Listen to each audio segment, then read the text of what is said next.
Oh, hi there, friends. Mandy here. Restorative grief is all about creating easy access to healing no matter where or who you are. That's why I want you to remember that if you want grief support beyond a podcast, my 31-day guidebook is available to order on Amazon. Embracing our losses without losing ourselves is a reflective journey into the holistic needs of grievers and learning to support yourself, mind, heart, body, and spirit.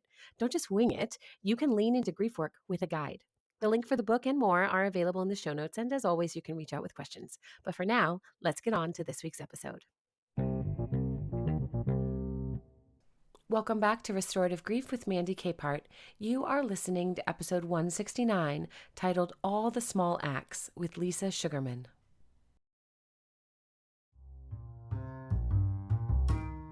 When it comes to grief, one of the greatest expressions of love that we can offer to someone grieving is our time, because it shows that we value you, that we believe your story is valid, and that we want you to know your concerns are worthy of our attention. My guest today is Lisa Sugarman, a Boston-based author, columnist, and mental health advocate dedicated to suicide prevention. As a survivor of suicide loss, Lisa has turned her personal grief into a mission to support others, working with organizations like the Trevor Project. She's passionate about fostering open conversations around mental health and breaking down the stigma surrounding it. In our conversation today, we are unpacking some of the stigmas around death by suicide, as well as offering hope on next best steps of support for anyone facing a mental health or grief crisis in their own life or in the lives of someone they love.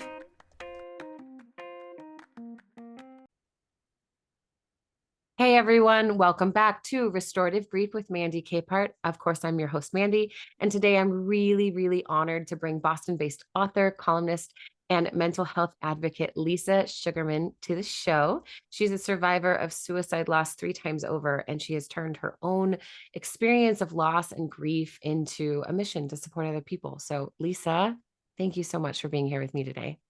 Mandy, we finally did it. We finally found our time and space to hang together in the interweb. It's amazing how complicated life can be when you work in the grief industry and the prevention industry, trying to find time with the people to just talk about the importance of it, not just doing the work, but doing the work around the work, right? Yeah. That's the piece that I don't think a lot of people recognize, is that so much goes into the front end and the back end and the middle, and lots of moving parts involved in both of the things that we do. Yeah. Yeah.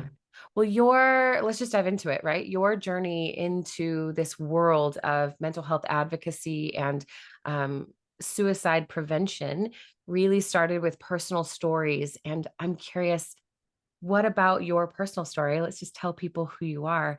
What gave you the courage to say, I'm going to take all of this experience and pour it into hope and purpose and intention on behalf of the people around me? Well, I mean, it's a little bit, my story's a little bit nuanced.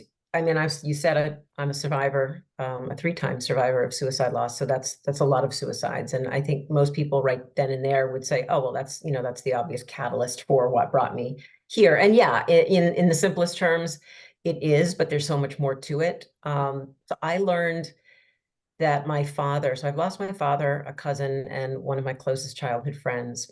And with my father, that's where the little nuances of my story are, because I lost him when I was 10 years old, and I've actually lost my father twice in my life, which is what makes my story of loss a little bit unique. So when I was 10 years old, the narrative that I was given was that my dad had died of a massive heart attack in his sleep. And there was no reason to question that. I mean, I was 10 years old. It was 1978. My dad was an incredible outdoorsman, incredibly fit and loved movement, but was also a super heavy smoker. And heart disease ran in the family, on his side of the family. And so that was not like a leap for me to take. It made sense. It was tragic, but it was a story that I could digest and process. And so 35 years later, after having lived with that narrative, believing he had died that way, I found out very much by accident that my father had actually died by suicide.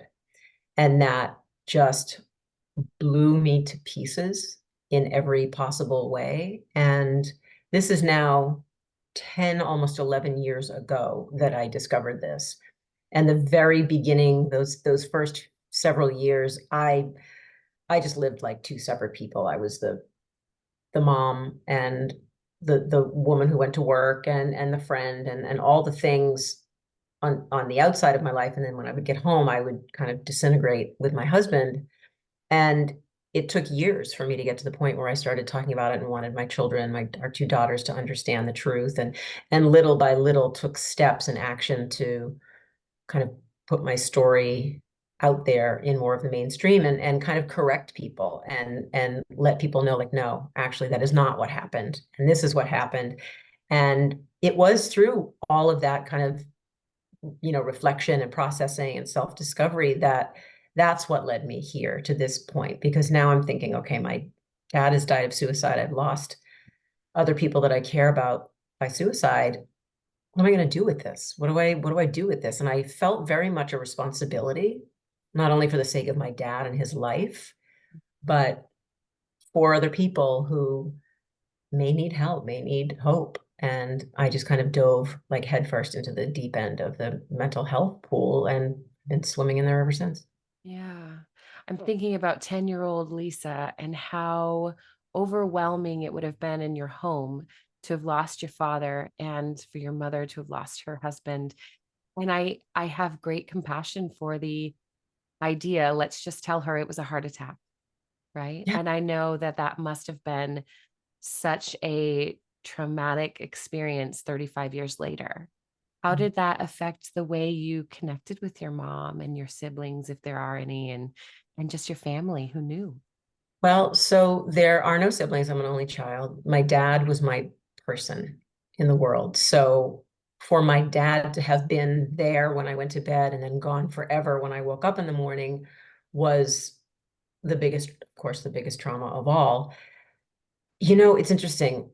I'm very grateful that I found out when I found out. I'm grateful that I had the perspective of being a mother and a wife. I had been married for 20 years. I had teenage children.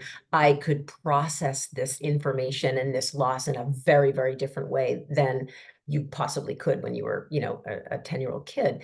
And so when I learned the truth, I immediately got it. Like, I immediately was so grateful and have never been anything but grateful to my mom for having that instinct in that moment to change the story. Because I don't think, like, I remember myself as a 10-year-old kid. I remember the way I used to think, and I was always very much an empath, and I felt all the feels all the time. I don't know, Mandy, if I would have handled it, could have handled it if I had known the truth. Yeah. I Yeah. think there's a lot of insight and honor in that. We have a lot of, I don't know, I address narratives often with people who think, well, I should be 100% honest with my children. Yes, and Right, right. taking their maturity levels, their understanding, their developmental state into consideration, even their cognitive states, whether they have great capacity for nuance. Most children do not. That is a complicated intersection to reside within. And so that, like you said, that instinct of your mom to change the story is quite a gift. Yeah, I mean, that's how I have always in the last, 10, 11 years Mm. felt about it. I have this incredible gratitude toward her and that decision. The only sadness for me, and it doesn't show up in a way that makes me angry or resentful in any way. It just makes me sad that for those 35 years, my mother held that Yeah. she kept that. Because you got to remember, what you don't know yet, and what those who are listening don't know yet, is that yes, I was an only child, that part, but my grandmother, my mother's mother, lived with us. So it was the three generation of women. Mm. My grandmother was the only other person that my mother told that my father, she didn't really even tell him. She showed him, he had left a note, a very brief note. And she kind of came to my grandmother with it and said, "What do I do? I don't know what to do." And my grandmother said, "Look, you have got to do what you believe in your heart is the right thing for you and for Lisa in your life together, because going forward, like, this decision means a lot." And it was never spoken about again. It was never discussed with anyone in my mother's family or my father's family. The only person who ever ended up knowing after that point was my husband 35 years later. So my mom had that kind of on her brain and in her heart for 3.5 decades. And I felt just so much sadness that she had to deal with that on her own. And I felt like it's a weird thing to call a gift, but it was a gift to me to then be able to know everything and be able to hold that space for her and support her as she processed it again.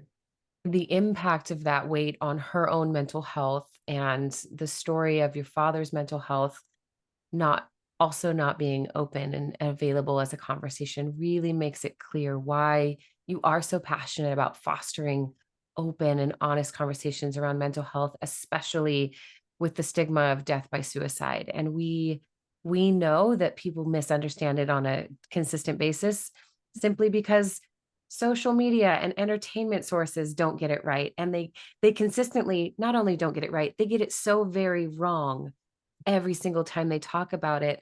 It's almost feels like it's undoing the incredible work and advocacy that we're doing on the other side. So I just want to use the rest of our time as an opportunity for you to talk about what the stigmas and the advocacy around death by suicide actually means, how we can, as individuals, whether we're in the work or not, start to identify ideation in a healthy way, in a way that creates safety for people and not fear. I know I'm asking a very open-ended, like, Yeah, no, I question, love it. I but love it. where would you begin if you had someone who came to you and said, I let's start with supporters. I love someone who is showing ideation signs, who's talking about death by suicide, who's really depressed and not using that language. Where do I begin? What do I do? I would assure that person, like right off the bat, I would say to that person, it's not your responsibility. And you don't know what the relationship is. It could be that person's Yeah. parent, it could be a friend, it could be a coworker. You you can't expect a single person to be the person who has all the answers. You can't expect that person who wants to help to be able to solve the problem because they can't. No one can solve that problem, whatever that problem is, except the person who's dealing with the problem. So what I would tell that person is give yourself some grace. I know you want to help your friend, your person. The best way that you can do that is by holding space for them. And I know that these seem like when we say things like be there, give a hug, hold space, cook a meal, take them out, those things are small acts, but even a bunch of small things, when you put them all together, they create something bigger and they make a bigger impact. So I would say be there to hold space for your person. Do it without judgment. Do it with as much kindness as you can. And above all, go into it asking them very direct questions like, you know, the person may be maybe dropping subtle hints, maybe it's like a breadcrumb situation, maybe it's they're coming out right and saying it, who knows? But you got to know what you're dealing with, first of all. So I would say, talk to your person who is struggling and say, I'm here to help. I want to help. Are you thinking, like, you need to clarify, are you thinking of killing yourself? Or are you thinking of harming yourself? And those questions can be really, really scary questions to ask and really scary questions to hear. But the reason why we ask them that way so directly, and I know you know this, but for those listening, the reason why we ask so directly is because we're identifying ourselves right away, immediately, as a safe space. When we say, are you thinking of harming yourself? That person knows we're taking them seriously. That person knows that we've just validated whatever it is that that person is dealing with. So I would say to do those things, ask those questions, offer to hold that space. And then I would say, listen, are you working with a counselor? And if they are, encourage them to make that connection, encourage them to reach out for either support or more support. And then I would say the other thing, and this is what I say over and over and over again, and especially, um, you know, especially now that there's such a big emphasis on the 988 crisis lifeline, call the crisis lifeline. I would say encourage your person who is struggling to call this lifeline where people are trained. They have resources on hand. They actually do have trained clinical counselors on staff who can jump onto a phone call if need be. These are the places that we need to be sending people, places where staff is trained, they know the questions to ask, they know the support to give. And I think that those little handful of tools can make the biggest difference with someone in terms of, their ability to get hope and to find help. And keep one thing in mind too, it's not easy for someone to pick up the phone and call a crisis lifeline. There's stigma attached to it, there's uncertainty attached to it, there's fear attached to it. You can, if you're that person wanting to help someone, you can call the lifeline for someone. That's called a third party call. You can call and say, hey, my friend is here, or my friend is sitting in the room, or I have a friend who is going through ABCD. What do I do? How can I help? And either that counselor will talk to you and tell you what to do, give you some strategies, or they'll say, is your friend feeling like they might want to get on the phone call and talk as well? So there are lots of different ways to navigate that kind of thing. But those are the things. Ask how they are, offer to hold that space, and then point them to the 988 crisis lifeline. I'm a big fan of the direct approach in general, but I think the discomfort with that type of confrontation is because of how vulnerable it makes us, both parties, right? It's demanding authenticity, it's demanding transparency, and it's and I say demanding because it is. It's Does, yeah. demanding us to be uncomfortable together. Like we are going to not like this. Neither of us is going to like this. Can we hold space for each? Can we hold on to each other while we go through something we do not like? There is, to me, nothing more loving than showing up for someone when they are in the throes of, I hate everything and everyone, and all of it is bad, and there is no hope, and everything is bleak.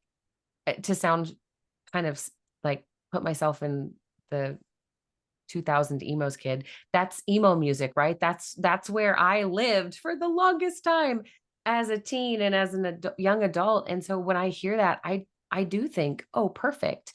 I can move toward this because that genre of music taught us it's actually wonderful and okay to tolerate discomfort. It gives you capacity to show up for someone who is thinking like that their toolbox only has a hammer and that now everything looks like a nail when really those small acts you described, it's a screwdriver, it's a wrench, it's Mhm. pliers, it's all of these different pieces, the right tool for the right job, where we are now equipping someone with this large toolbox full of all kinds of nuance and skills.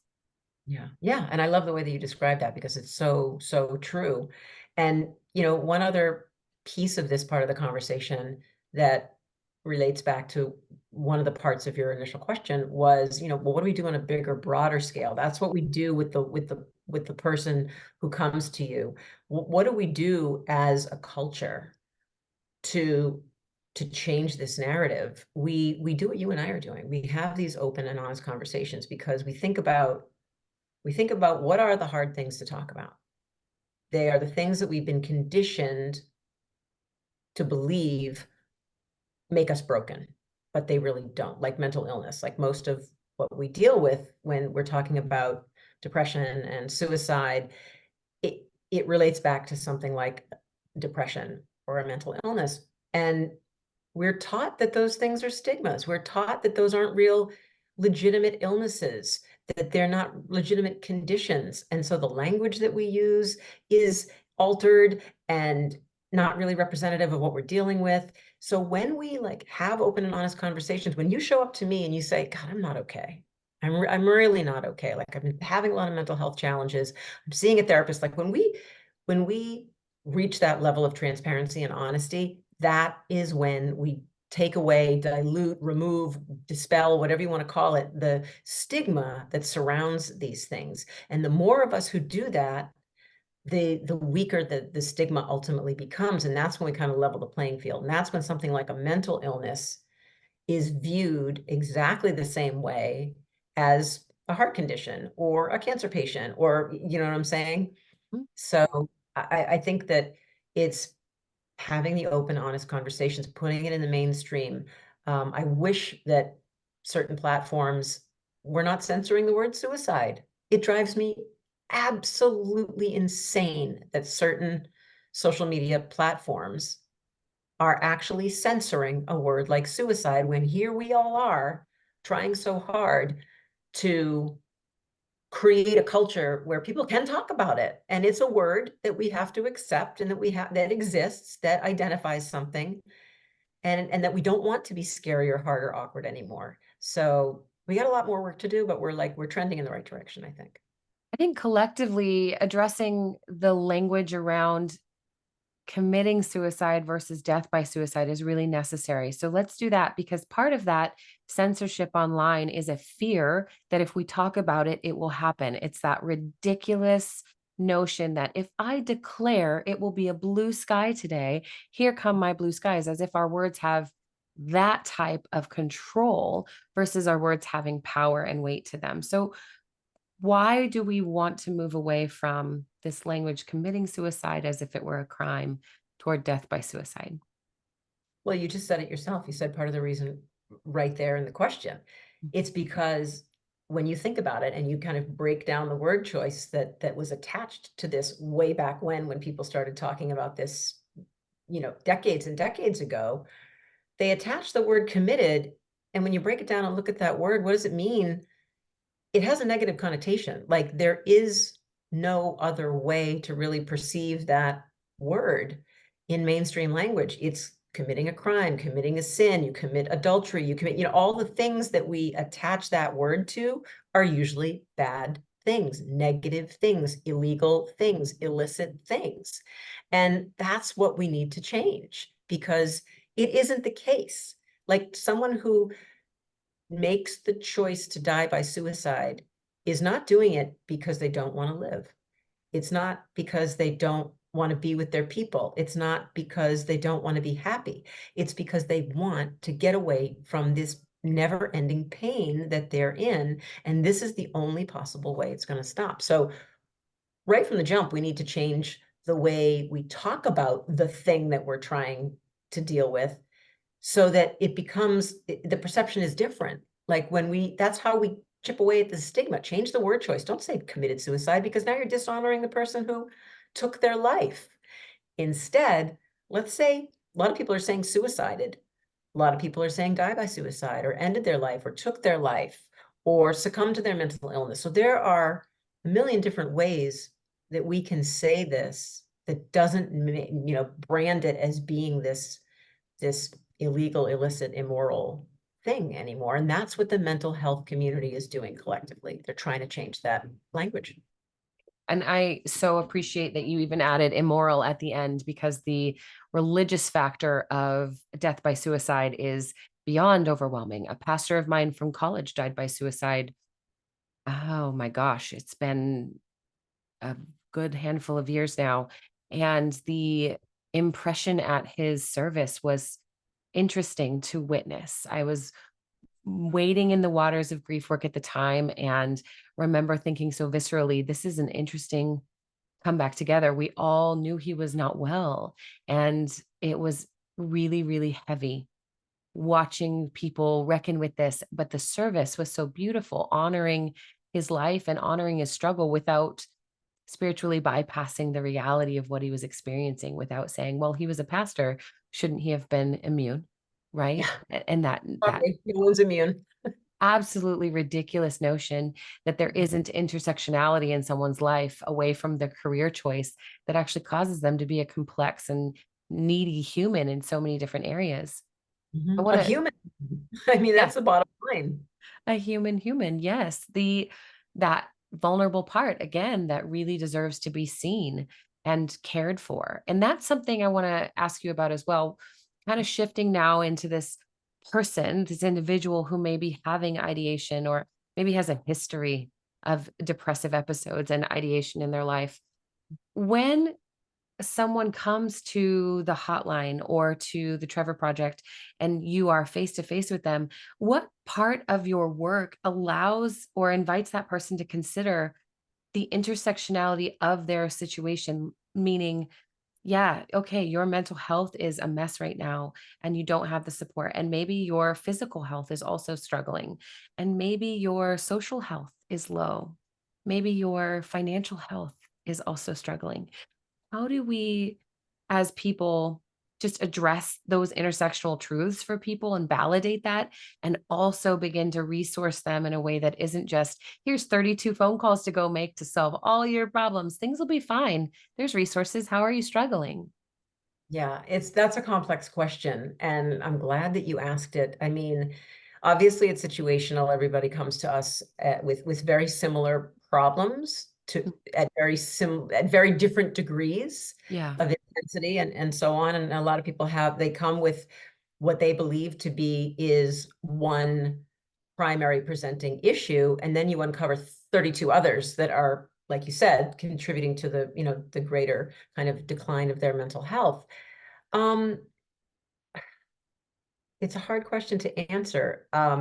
We do a lot of rapport building, and in doing a lot of that rapport building, which is such a key tenet of what we do as counselors, obviously we do safety planning, we do um, we do safety and risk assessments. There are, a whole litany of steps that we go through. But one of the bigger ones is rapport building. And that's how we're finding out by having these open-ended conversations like, what does your support system look like?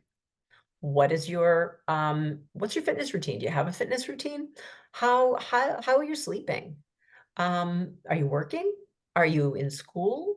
Did you just move and are you isolated? So, it's all about kind of like unearthing all of the factors that are present and that maybe aren't as obvious. And yeah, I mean, we are still definitely offering people resources and support, but it's a more highly curated, I suppose, process of getting these resources to this person. I mean, like in the case of the Trevor Project, we have an unbelievable support system of clinicians and counselors and supervisors and other crisis lifeline counselors like myself who are kind of in the wings while I'm on a call. Calls are private and they're confidential, but I have the capacity through our online system to reach out. And while I'm talking to someone, if that person's open to some help in a certain area, I don't know everything. I don't know all of our resource banks.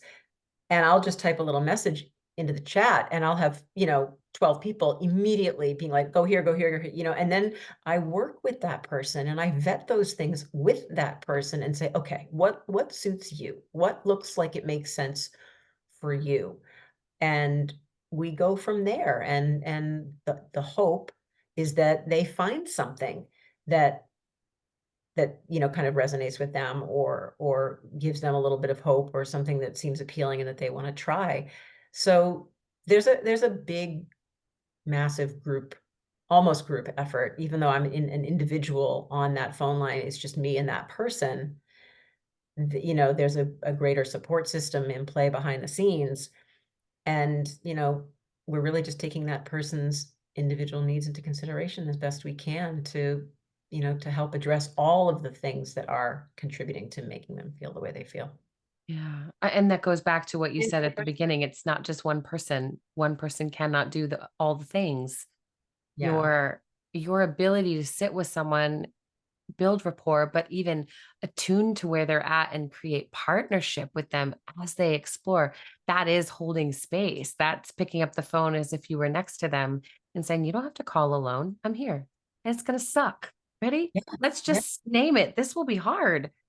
We can do hard things well. We can do them together so that we're not bearing the weight alone. That willingness to stay with someone in that space who is probably a little cynical too about even hearing resources.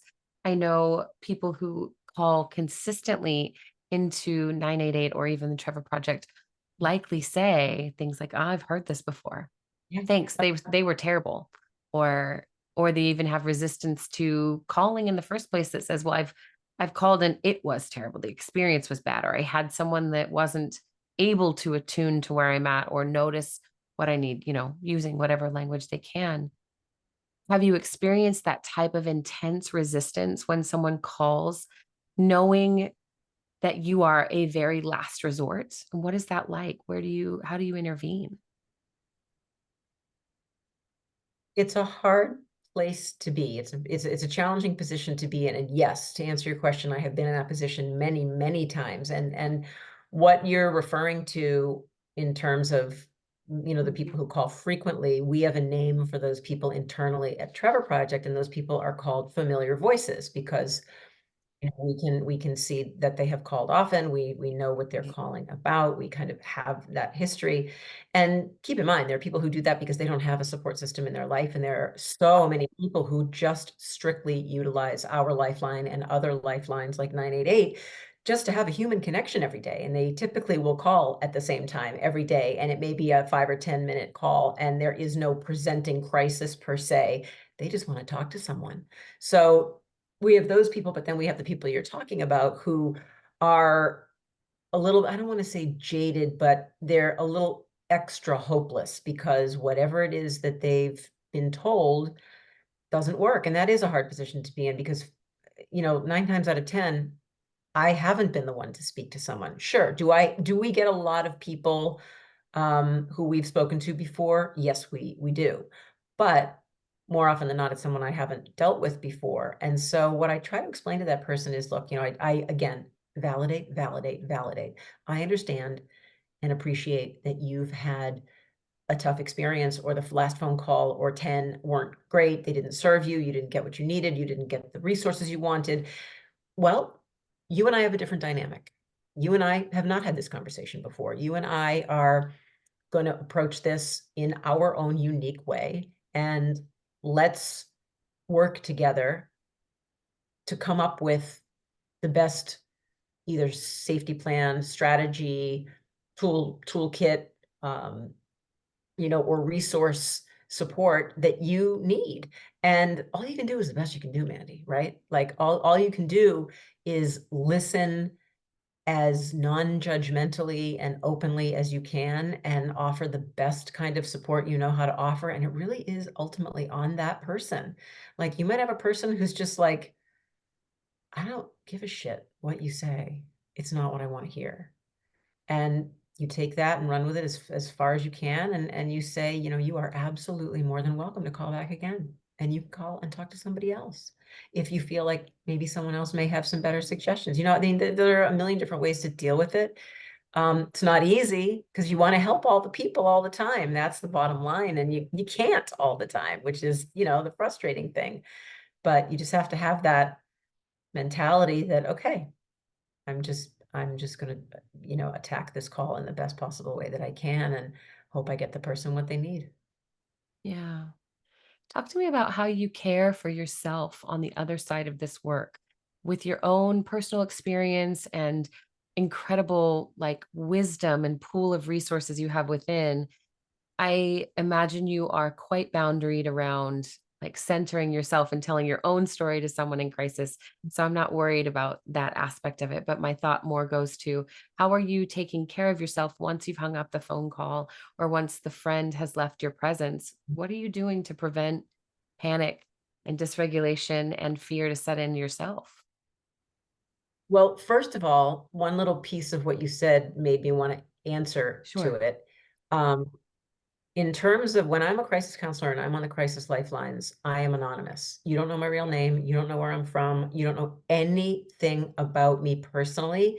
And that is very much by design because the person who's calling in is the person who has agency over that call, is the person whose issues or concerns or crisis is the only focus of that call. So we get asked all the time, like, and because the Trevor Project's primary demographic are LGBTQ youth, I get asked all the time, like, are you gay? Are you straight? Are you a woman? Are you a man? Are you, where do you live? Are you married? We do not answer anything. So I have never shared my story of being a survivor on the Lifeline because that's not what the Lifeline is for. That's not what my role is. So that in that way, you won't ever call the Trevor Project and have a counselor share their story. So I don't have to worry about that. So that I have that in the back of my mind. So that's like a safety. Yep. Do you know what I mean? I don't have to ever worry that, that I might be affected by that.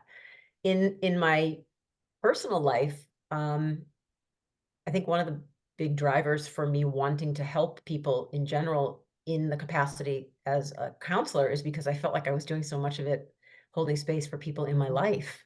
Um, and that I do share my story an awful lot. And look, you are a grief advocate, you're a grief coach, you understand what grief attacks are and delayed grief and all of these things. Like the fact that I lost my father, 46 years ago does not change the fact that some days I will wake up and it's like I just left his funeral. Like it's brutal. And those things are cyclical and you're always it's woven into your life and you learn how to coexist with it. I've told the story so many times, and sometimes it hits me different. I have to honor that, and I sit in it. Whatever it is, like, I don't often cry about it when I'm, in a context like this, like when I'm on a podcast for some reason. But yeah, I talk to friends or family members or someone who's struggling, and I bring up my own background, and sometimes something hits just funny, and that'll get me emotional. I don't try and suppress it. I don't, and this is just me personally. Like I let it come. I let it come and I let it be what it is and I sit in it and it's not easy to do that, but I do an awful lot of self-care work.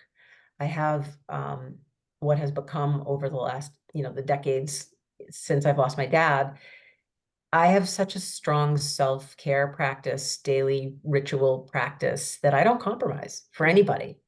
Because one of the things, that I've learned, and I've learned it the hard way, is that when you're constantly saying yes to everybody around you and you're constantly giving everybody around you what they need, you are inevitably ignoring something that you needed to do or something that you needed for yourself.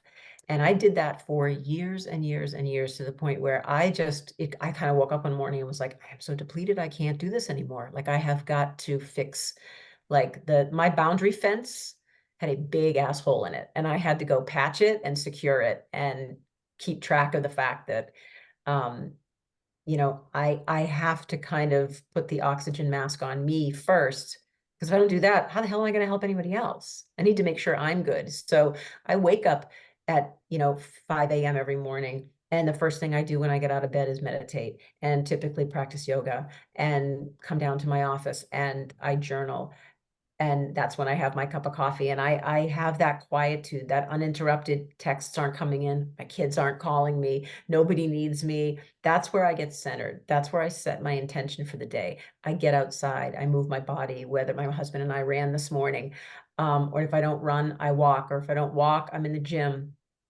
I know at this point, at the age of 56, what I need to fuel myself. And it's not just the food I eat and the liquids I drink. It's so much more than that.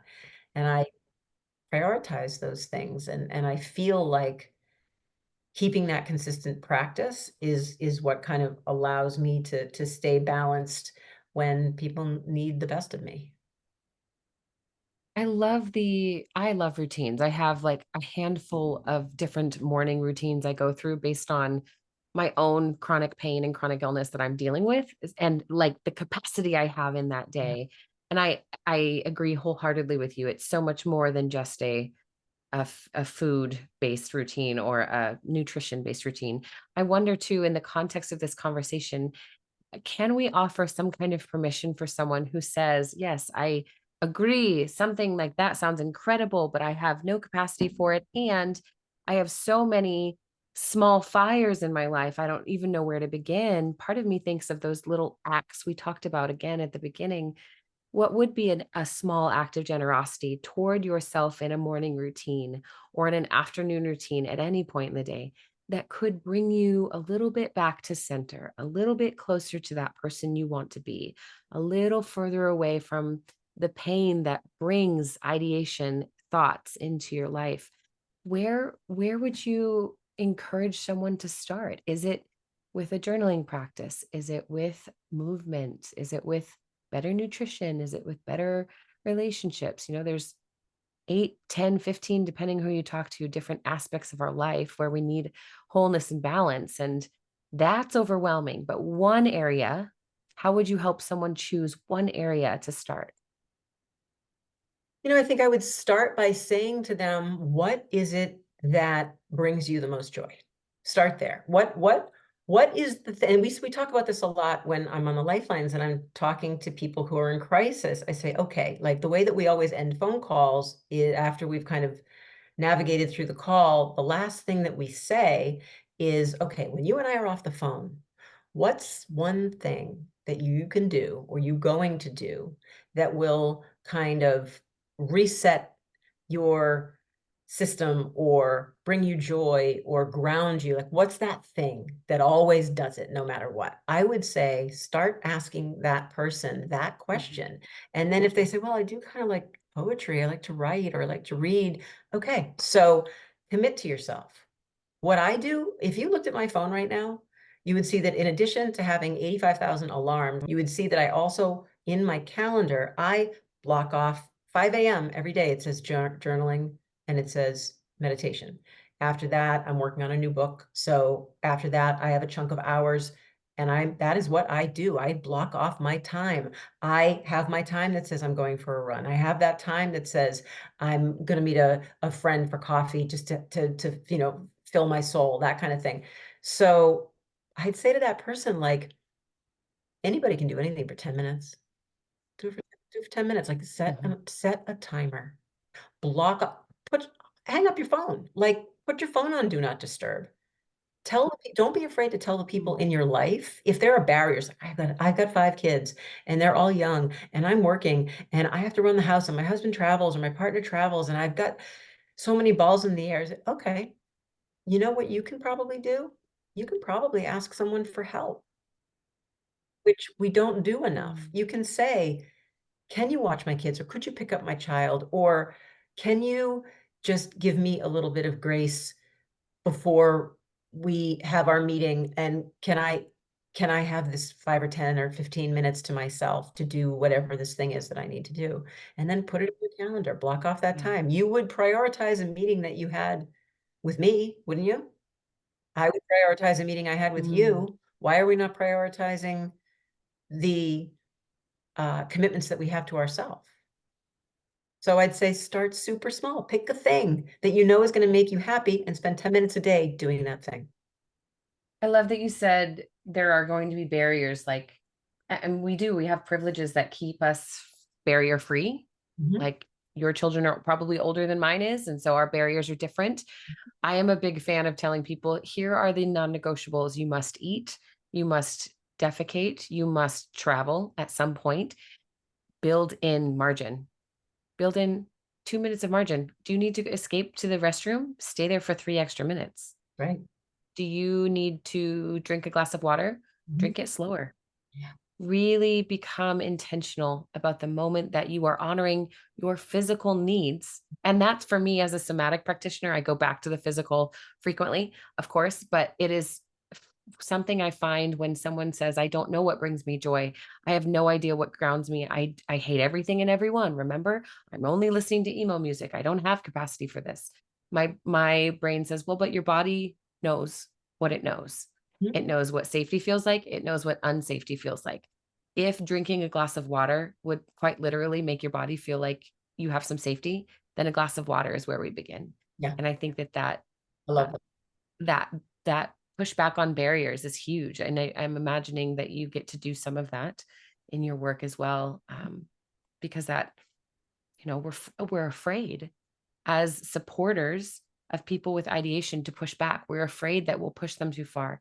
We're afraid that we'll create a resistance that they say, well, this person isn't safe and I'm out and I'm never speaking to them again, right? That fear of loss and trying to prevent loss can get really loud and really noisy. And so I think between being very direct, like you said, and addressing the barriers with compassion and curiosity of what would be something joyful and meaningful for you is an incredibly honest way to approach it. Yeah, I mean, and I think that's the only way we can approach it. I mean, I think I remember, I think of the moms with young kids. I used to be that mom. I mean, my girls are 24 and 27, and one lives in Japan and one lives in her own apartment. And so that's not part of my day-to-day anymore in the way that it used to. And I have a lot more capacity to float freely around the world and do the things that I want to do or need to do. But I remember those days when my husband used to travel out of the country and I had two small kids. And how do you fit in a workout? How do you go to the grocery store? How do you just take a deep breath without someone, grabbing your leg and meeting you, in another room? And I remember I've always been an early morning person, but I really took advantage of what I could control. So I could control couldn't control what time my kids had to go to school, couldn't control what time, the fact that everybody needed to sleep, everybody needed to eat, all those essentials we talked about. But I could control that I got up an hour earlier every day. And I woke to a space of time and quietude that doesn't exist during any other time of the day when the world is active and everyone is looking for something from you and all those things. So that's also a way that I would always recommend that someone could start, like wake up at 15 minutes, 30 minutes, 45, an hour early, and take that time for just you. And where someone might say, well, I just don't, look how busy I am. How could you possibly think I have time to do X, Y, Z? Well, you get to choose what time your feet hit the floor in the morning. So yeah, I mean, look, you're always going to find the people who are going to push back. And, look, for every behavior, there's a reason. Mhm. There's always a reason. And sometimes we don't see that reason clearly. And sometimes, a person has to kind of navigate through that period of hopelessness and negativity to realize, like, okay, wait a second. Like I do have, there are still things in my life that I can control. Yeah. Lisa, you have a handful of books, and as you mentioned, you're working on another new one, but you also have this incredible resource hub that I want to talk about before we wrap. You have spent so much time creating this wonderful place for people to go in crisis. Tell us about it, and I'll make sure that there's a link to it in the show notes as well. Well, first of all, I so appreciate you even just calling that out, because it's something you and I were talking about a little bit before we started recording, about how it's, this passion project that has become kind of the pillar, the essence of my online presence now. Because what started as just my desire to offer people more and more and more resources became something altogether different, became this multi-category hub that I'm really putting out into the world as a destination for anyone who is struggling in any community. Are you part of the LGBTQ community, or are you a veteran? Are you part of the elderly community? Are you a teen? Are you part of the AAPI community, or the Latinx community, or the BIPOC community? Like, everybody deals with the same stuff, sure, to a degree, but there are so many other factors that differentiate what we deal with: environmental factors, socioeconomic factors, social factor. I mean, all of these things that are unique to all of these different communities. And I didn't find one place where people could go, where they, in one central place, all the people could go and find the resources that were specific to their unique needs, because we all need something a little different. So I just kept building this out and building this out, and kind of identified these categories. And now I think there are 16 different categories. And if you click on any one of them, it will take you to a very long and detailed list with links and descriptions of all of these organizations that are appropriate for someone in that community to get the help they need. So what I'm really trying to do is ensure that people, half the battle is like, well, what do I do when I'm in crisis? Well, okay, here's where you can go. I want someone to have access to the most efficient way to find the help they need. And this is putting it a click or two away. So I continue to build it out. And it's wonderful, because now people are coming to me asking to be added to this resource hub, which is such an exciting Yeah, thing for me. And I'm just sharing it with everybody I can possibly share it with, and encouraging them to do the same. I love it. Well, if you're listening and you want to see that resource list, like I said, it'll be in the show notes, but it's also available at lisasugarman.com. It's a big red banner right on our homepage. And you can also check out some of her books, and hopefully we can get, maybe you can tell us a little bit about what the new one is going to be too, because I'd love to know. And yeah, anything else we want to end on besides a sneak peek of this new book? Yeah, well, the sneak peek of the new book that I'm kind of that I have been writing it now for the last couple of years, kind of in the shadows. And finally, my longtime publisher, Familius Publishing in California, has signed with me to publish this one. So we'll be working together again to put this out there in the next year or so. And it's a lot of my story, of course, that you and I've been talking about, losing my father twice and discovering his suicide. But I wanted it to be more than just a memoir. I needed it to be more than just a memoir. So I'm really kind of distilling down what you see when you go to my website, because my story is on my website, my resources are on my website.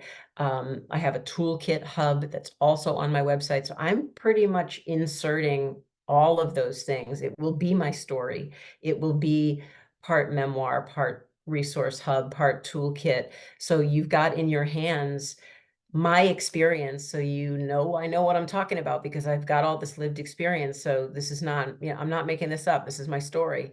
And okay, this is what I did that served me or didn't serve me, and this is where you can go to get help. So that is what's coming, and I'm working as hard and as quickly as I can to get that manuscript done. So that's what's coming. Beautiful. I love it. I'm excited for it. Lisa, you are a gift, and I'm so grateful that you have chosen this incredibly challenging work to show up in, because the embodiment of what you bring is absolutely changing people's experiences of suicidal ideation, but even just of being a supporter and learning more about it. It's you really are making a significant impact. So I'm just so grateful for your presence. Thank you, Lisa.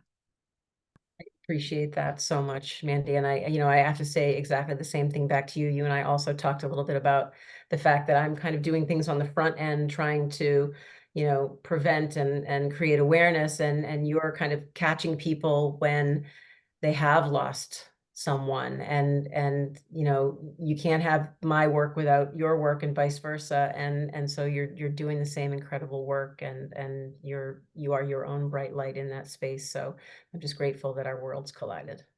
Yeah, it's an honor to partner with people like you. As much as this isn't easy work, good partnerships make it easier. That's right. Couldn't say it better.